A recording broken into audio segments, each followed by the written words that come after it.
So, Akavi Ben Mehalel is telling you, if you want to be a real Baal Tshuva, you need to know these three things. You need to know these three things and make sure that they are a foundational principle in your mind, tattooed to your soul, to such an extent there's not a moment goes by without you thinking about them. First and foremost, we're going to go over it briefly and then in detail. Know from where you came. Then know where you're going, and then remember that eventually you're going to have to pay the bill. Know that you came from a putrid drop, meaning from a drop of semen. Know that at the end, regardless of whether you keep a good diet or a bad diet, whether you drink Coca-Cola or you drink water, whether you exercise or you don't exercise, whether you smoke or you don't smoke, whether you have stress or you don't have stress, whether you're rich or poor, whether you're righteous or wicked, all scientists and religious people can agree on one thing.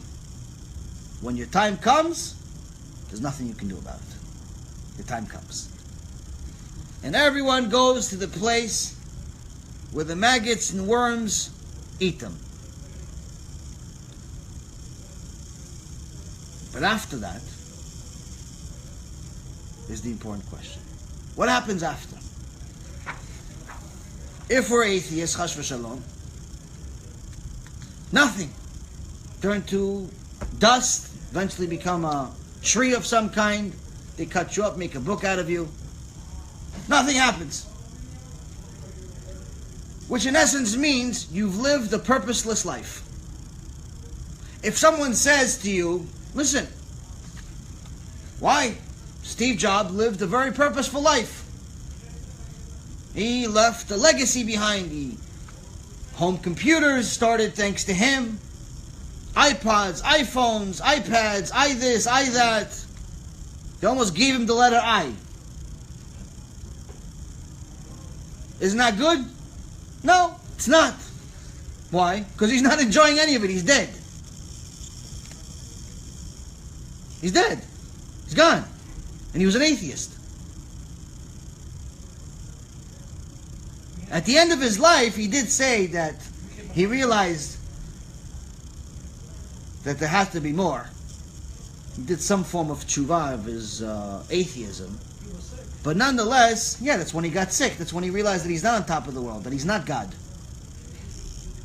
But the point being is that if you came in thinking that you're going to make your mark, and that makes your life meaningful, you're wrong. You're not going to make a bigger mark than Steve Jobs.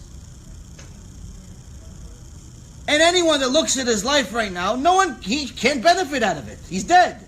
So what if the iPhone came out? He's dead. So what if there's books written about him? He's dead. He's not enjoying it. He's not in Shamayim enjoying it because he doesn't believe in Shamayim. He believes he's dead. So he's dead. You can't say, no, he's in heaven looking down on us. No, he doesn't believe in it. He's dust. He believes he goes to dust. So he's dust. So that means that his whole life was completely meaningless. There's no point. But the question is, if you came here to eat, why were you born without teeth? Why does the baby come out without teeth? If your purpose in life is to come eat and enjoy this world, why are you coming so ill-equipped? You have no teeth. Technically, you should be born with the teeth of a lion, ready to eat anything in sight, if that's the purpose of life. If the purpose of life was for you to have money,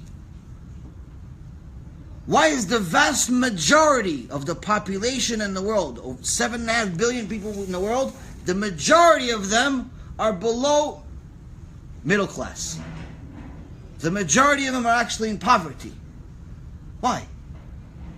If you make over $300,000, which is not considered a lot of money in America, you're making more than 99% of the world. More than 7.4 billion people you're making. Just $300,000. So if money was the real reason why we came to this world, why don't most people have money? Success, most people are not successful. Most people are just average Joes, fighting to keep their job. If marriage is the reason, why are there so many singles sending me countless emails, text messages, and phone calls asking me, can you find me a shidduch?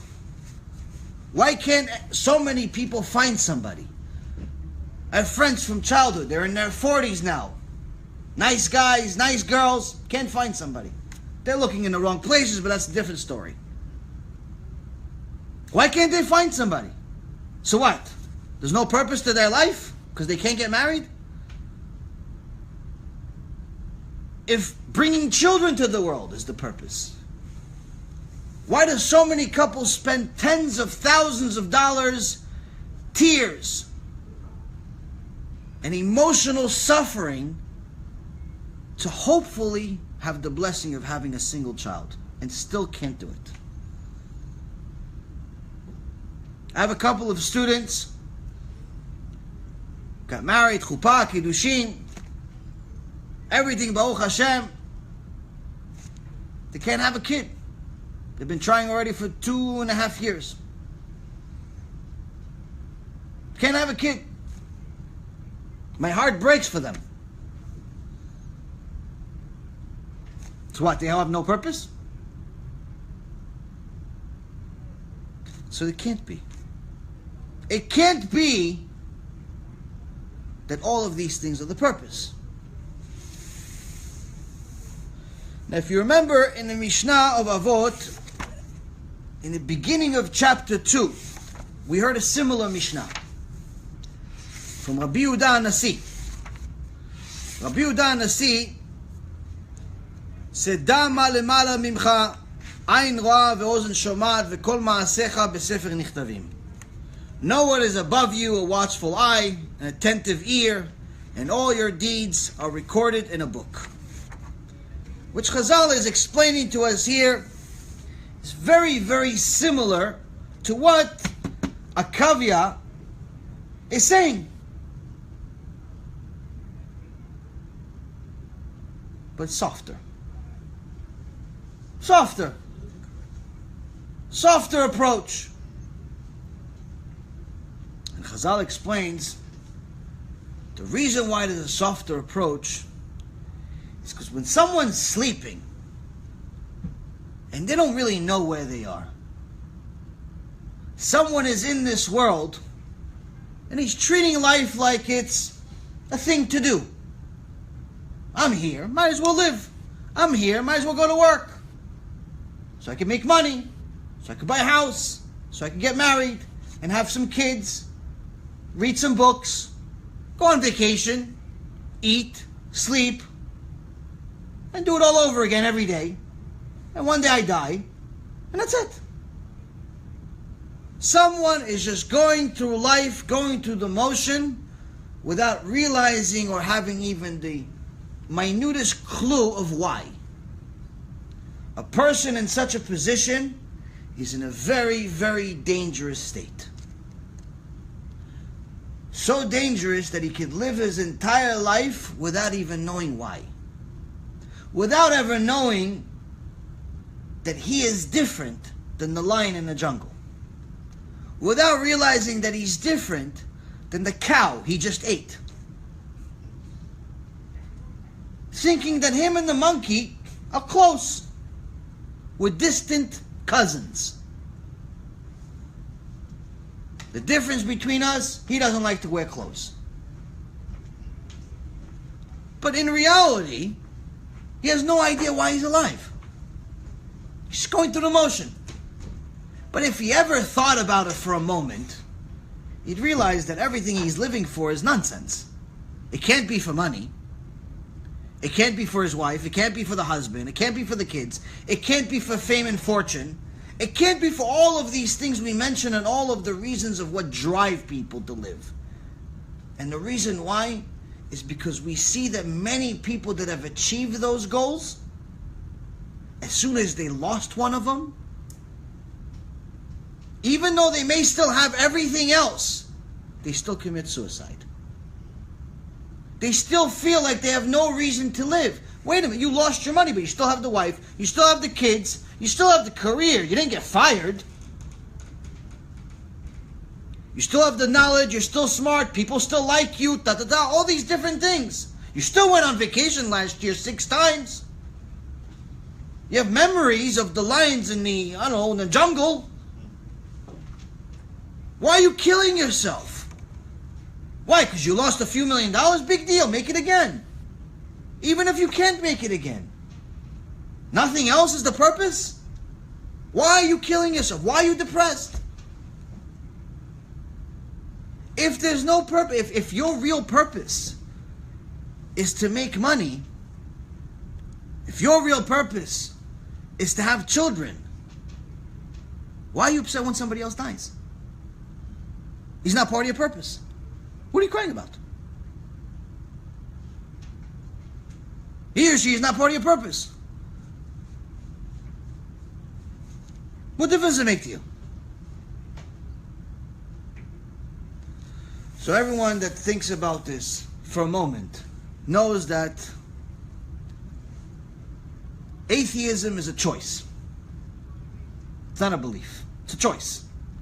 You choose not to have a boss. You choose to believe in nothing because you don't want anything to obligate you. So when someone is sleeping, initially, Chazal says, go with the soft approach. Come tzaddik, come to the Shiur Torah. We'll think about things. We'll talk about things. Divrei Chokhmah. We'll think about what's up there. Is there something? Is there a creator? We'll go through some Torah proofs. Oh, you like science? Okay, we'll do a Shiur Torah. Torah and science. We'll show you how science you believe in proves the Torah I've been telling you about. We'll show you there is something up there. And after we show you that there's something up there, we'll also show you it cares about what you're saying, because Ozen Shomat. It cares about if you pray to him. He loves you. You're his son, you're his daughter. He loves you. Come tzaddik, come tzaddika. Come to the Beit Knesset, come to Leil Seder. Chabad style. Come, just come. Driving on Shabbat, just come, no, come. Rabbi Yaron didn't say this, but I'm saying to you in our language. But at the end he says, "V'kol ma'asecha nichtavim." He says, "Oh, okay, but just so you know, everything you do is going to be written in the book. Just so you know." But it's still a soft approach. It's the soft approach of back in the day. There's a God. He's listening to everything, and he's going to write everything you do. That was considered the soft approach. Meaning, what's written, everything you do, meaning there's going to be a punishment at some point. We're not talking about the punishment. We're not talking about GEHINNOM. We haven't done a shiur about GEHINNOM yet. We talked a few little tidbits of GEHINNOM, but we haven't done a shiur about GEHINNOM yet. Rabbi Yaron says, I'm not going to tell you about GEHINNOM yet. You're not ready for GEHINNOM. Just come to the shiur. Just come to the shiur. Let me tell you there's a God. Let me prove to you there's a God. Let me explain to you that God told you that there's a Torah. And now that you know there's a Torah, you know that it obligates you, my friend. That's the first approach, Chazal says. I have to tell him the 13 principles of faith. One of those 13 principles of faith is that there is reward and there's punishment. So Rabbi Yaron says there's reward and punishment. But he doesn't give you the details of the reward and punishment. More on the reward side than the punishment side. Because you're new, you're sleeping. He just woke you up, you still got cobwebs on your eyes. You still have no idea why there's a difference between you and the monkey. Until last week, you were believing Darwin was right the whole time. Till last week, you were idolizing your lawyer or your doctor or your professor. No, you realize there's a God. Okay, so we're going to go soft approach, but just so you know, it's all in the book. That's soft approach. Akavia says, we've given you enough time, my friend. We've given you enough time. All you've done is just keep Shabbat. How are you keeping Shabbat? By sleeping the whole day. A year and a half already, you're just sleeping. You're still not laying tefillin the right way. Tefillin's over here, the tefillin's over here. It's everywhere except here. Your wife still walks around like she's on the beach by herself. Your kids still act like they're chilonim. They have a kippah on, but Shem Yachem, how they act. You're still stealing in your business. You're still gambling. You're still Rasha. Last year, I said, okay, come, Mote, come, Tzadi, come, just come. But it's enough. A year and a half has passed. Mashiach's around the corner. Pesach is in a few days. The Exodus is about to begin. And you still don't have an idea that you're not allowed to rip paper on Shabbat. Time has come. Kavya says, you have to start learning. We have to upgrade the shita. We have to go with the same thing, but we have to give you a little more details. What's upstairs? What's listening? What's going to happen? This is exactly it. First and foremost, you should understand that the only reason you ever sin is because you're arrogant. The only reason anyone ever sins is because they have arrogance in their heart, and for a moment they think they could beat the system. They think that they can convince Hashem. They go up to Shamayim, and unlike what happened with the shawarma guy, unlike what happened with the IRS, unlike what happened with every single argument they had with their spouse or their boss, with Hashem they're going to beat them. They're going to convince Hashem to let go of all the sins. Why? Because they heard some guy with a beard that calls himself a rabbi say, don't worry, you're a tzaddik. Akavya says it's all stuyot. You have no reason in the world to be arrogant. Why? Remember where you came from. Where'd you come from? Where did you come from? You came from a disgusting, repulsive, smelly little drop. That's what you came from. What are you so proud about? Your looks? Who gave you the looks? Your brain? Who gave you the brain? Your knowledge? Who gave you the knowledge? Your money? Whose money is it really? What do you think Hashem wrote? Liya kesef v'liya zahav. Neum Hashem tzevaot. He said it to the prophet. Mine is the money, mine is the gold. Except the money I gave Amos? Except the money I gave Betzalel? No. He said, mine's the money, all of it. Even the one that you have in your pocket right now, it's his money. So what are you so proud about the money you have? What are you so proud about? The wisdom you have? How many so-called wise people have you seen or heard about that can't move their body? A lot of people consider the guy Stephen Hawking's a genius. Look at him. He looks like he's going through GEHINNOM in here. Look at his body. Look at his face.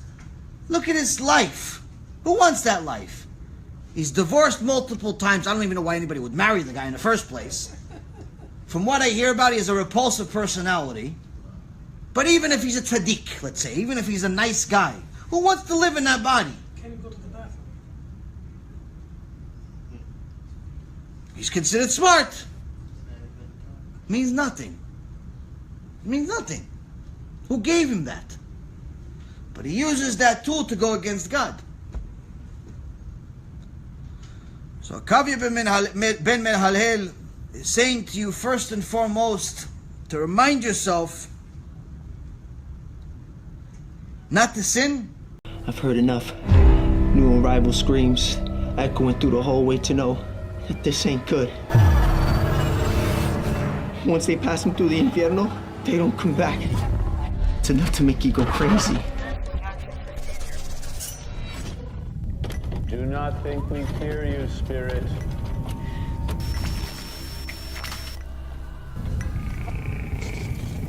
We know your power is born of evil. This is your last night in the land of the living. You understand me, malevolent demon?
possesses the cure you seek. Go within. Just know, once you cross that threshold, there is only one way out. There was a rich family that lived here called the Hetheringtons, and unfortunately, their daughter passed away of a heart attack inside the house. Basically, they were so devastated that they reached out to people claiming to be psychic mediums. They actually weren't psychic mediums. They opened up a total of 11 portals inside this house and invited spirits and entities from all different kinds of dimensions. Well, I think there are certain pieces of evidence that there is an afterlife. Resurrection of the dead is affirmed pretty clearly in the Talmud and the Midrash. To be honest with you, to give this lecture is a nightmare. If it was up to me, I wouldn't. There's going to be some graphic details. This place is a maze. That person after death went to a place called Sheol. This is by far the largest near-death experience study that has ever been conducted. People go to a place and they experience weird things. And sometimes they actually will see a character of some type. Well, where did that come from?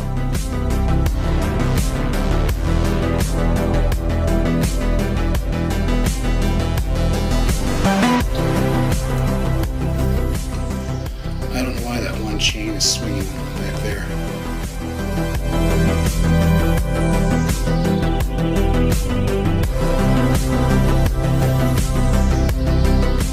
They may describe feeling profoundly peaceful, seeing a bright, warm, welcoming light.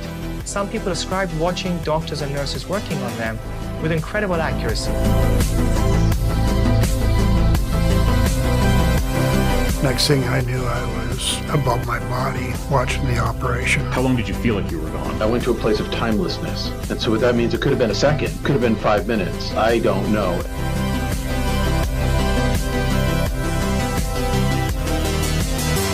Can you imagine waking up from your sleep and not being able to move? As I'm lying there, I realized that there's an evil presence next to me. Do you believe that angels, demons exist? Holy shit, dude, get out of here! Oh my god, dude! Strange things keep happening. Bizarre nightmares, as if I'm on fire. Whoa, what the hell is this? Man, I've got bad chest pain. Satan's Hollow is what it's called, the portal to hell. Some people calling it an eye of fire, while others said it looked like the portal to hell opening up. And the next thing I know, I was outside of my body, looking at my body.